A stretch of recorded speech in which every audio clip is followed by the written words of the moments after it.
चलिए तो आज हम लोग अब कल जहाँ पढ़े थे उसके आगे तक शुरू करते हैं। पहले तो क्वेश्चन नंबर 3 तक कल हो गया था ना। आज देखते हैं प्रश्न 4। निम्नलिखित कथनों के लिए समीकरण दीजिए। जितने भी ये कथन दिया गया है इसके लिए बोला है कि समीकरण देना। क्या देना है? समीकरण। समीकरण। तो इसमें पहला नंबर बोला है कि संख्याओं x और 4 का योग 9 है, यानी x और 4 का जब जोड़ेंगे तो कितना होगा? 9। तो इसके लिए बस यही समीकरण बनाना है। तो यहाँ बना लेंगे प्लस x और 4 का योग। तो x लिख देंगे और योग मतलब प्लस 4, x प्लस 4 योग कितना है? 9। इन दोनों का योग कितना है? 9 है। तो ये बन गया समीकरण, यानी x प्लस 4 बराबर 9। ये एक नंबर का क्या बन गया? समीकरण। समझ में आया? दूसरा नंबर बोला है कि y में से 2 घटाने पर 8 प्राप्त होता है, यानी y में से अगर हम 2 घटाएंगे तो कितना आएगा? 8 आएगा। तो यहाँ घटा देते हैं, लिख देंगे y माइनस 2। y में से 2 घटा दिए तो कितना बचेगा? 8 बचेगा। तो यह समीकरण हो गया y माइनस 2 बराबर कितना? 8। अगला देखो तीसरा बोला कि a का 10 गुना 70 है। a का 10 गुना 70 है। गुना मतलब क्या होता है? गुणा करना उसको, यानी a में 10 का गुना करेंगे ना तो हो जाएगा 10 का गुना। समझ में आया? यानी a में 10 का गुणा करना है तो लिख लेंगे हम लोग 10 है। 10 में a का गुणा कर दिए क्या हो गया? 10 है। बोला कि a का 10 गुना 70 है। इसका कितना योगफल है? गुणनफल 70 है गुणनफल। तो ये हो गया a का 10 गुना ई 70 के बराबर है। हो गया समीकरण 10a बराबर 70।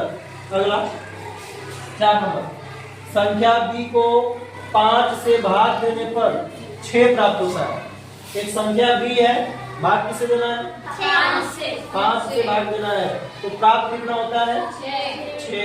तो यहाँ दे लेते हैं, बोला कि b में भाग देना है किसे? 5 से। तो b में 5 से भाग दे दिए, कितना प्राप्त होता है? 6। तो ये लिख दिए 6। b/5 बराबर 6। इसका यह समीकरण हो गया। अगला है क्वेश्चन नंबर 5। बोला है कि t का 3/4 15 है।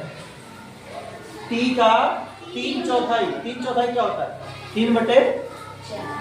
3/4 का मतलब कितना हुआ? 3/4। तो बोला है कि t का 3/4, तो t का 3/4 निकालो। t का 3/4, t का 3/4 कितना है? 15। यानी यह ऊपर दोनों है 3 और 3, तो 3 में t का गुना हो जाएगा तो हो जाएगा यहाँ पर इसमें आगे 3t। क्या हो जाएगा? 3t बट्टे में कितना? 4 बराबर 15। तो इसका समीकरण बन जाएगा 3t बट्टे में 4 बराबर कितना? 15।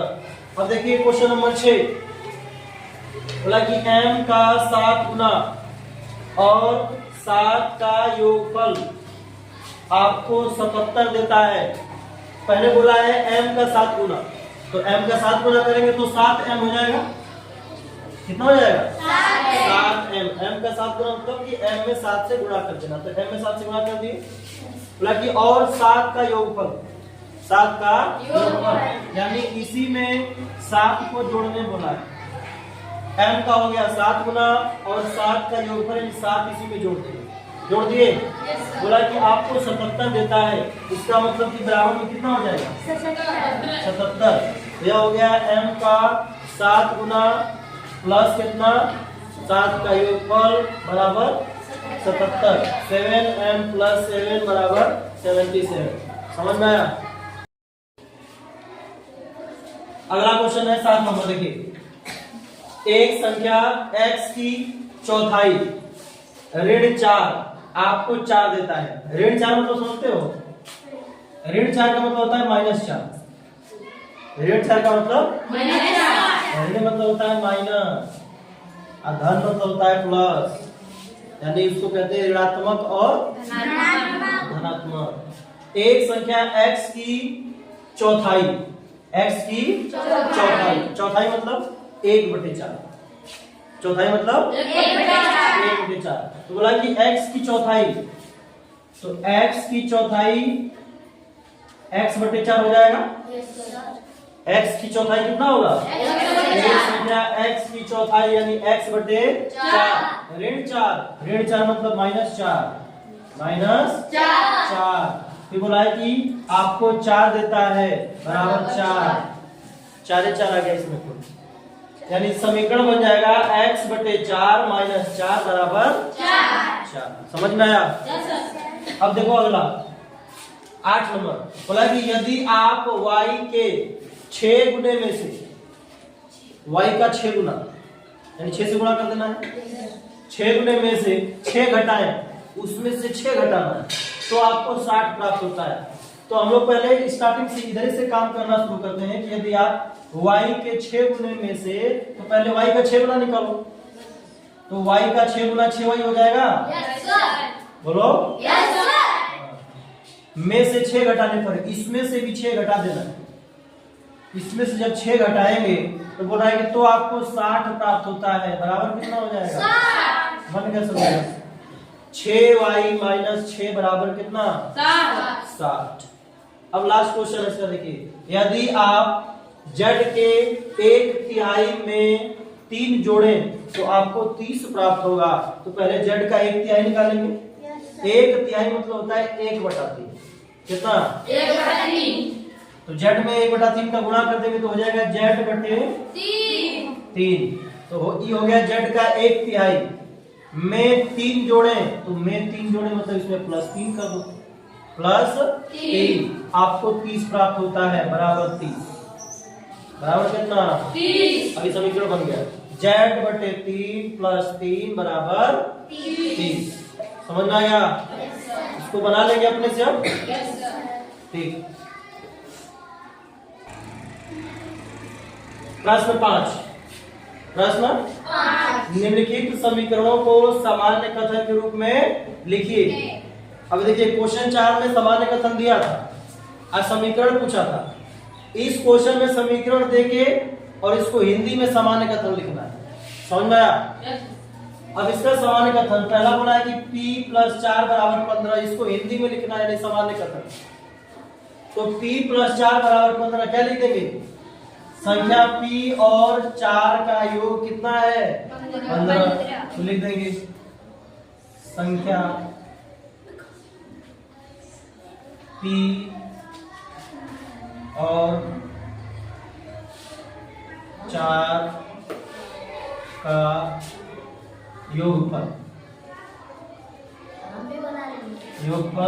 15 है। कितना है? 15। देखिए समीकरण से ही हो गया सामान्य कथन।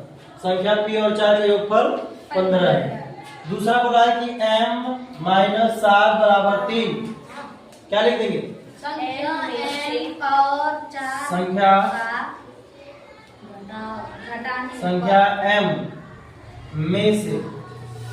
m में से 7 घटाने पर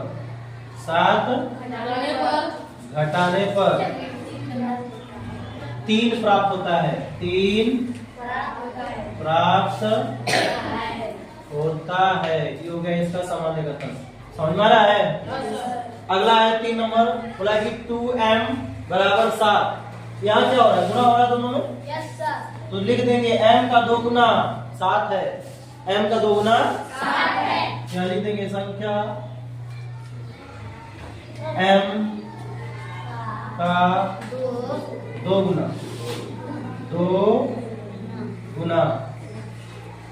7 है। 7 दिया है ना?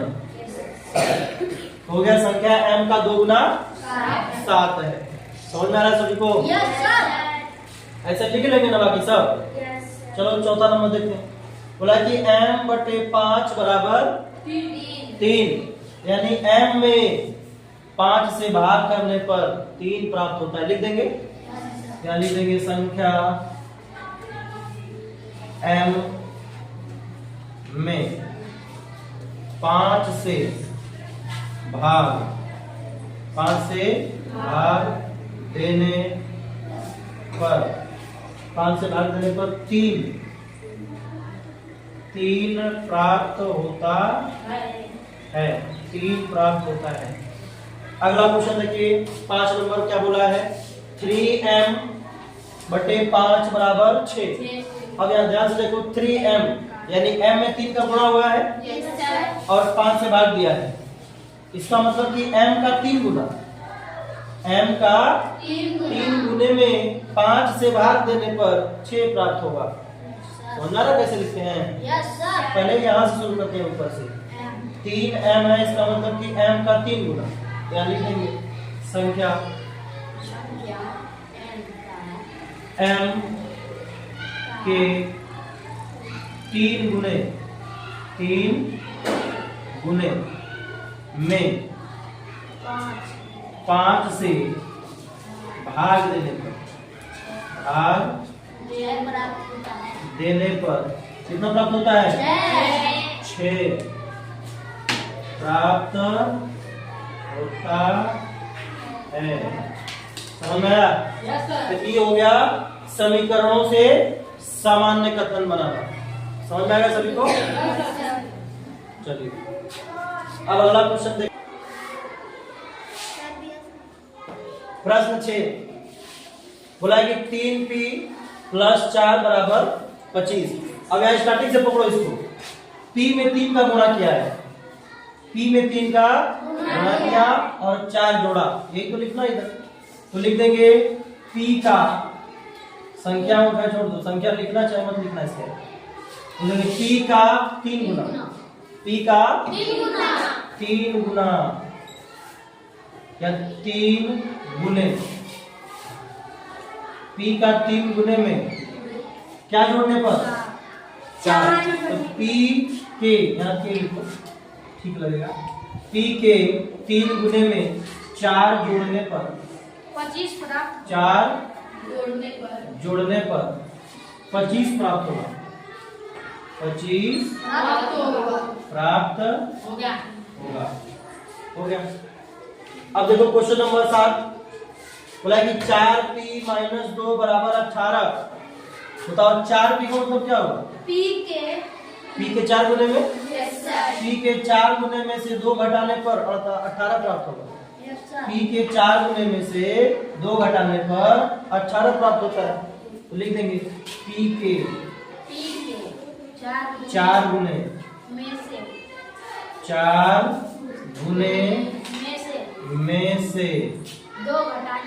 में से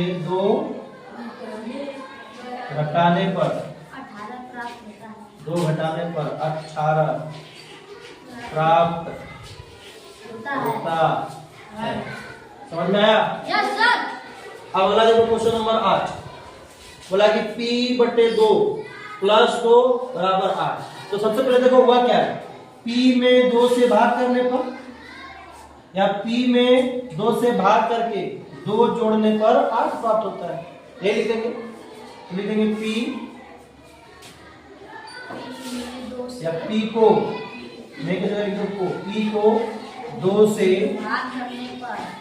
भाग करके p को 2 से भाग करके फिर क्या है 2 जोड़ने पर p को 2 से भाग करके 2 जोड़ने पर 2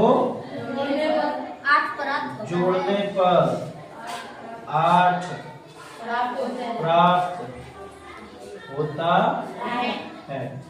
समझ में आ रहा है किस तरह से लिखना है? इसमें कोई दिक्कत है इसमें?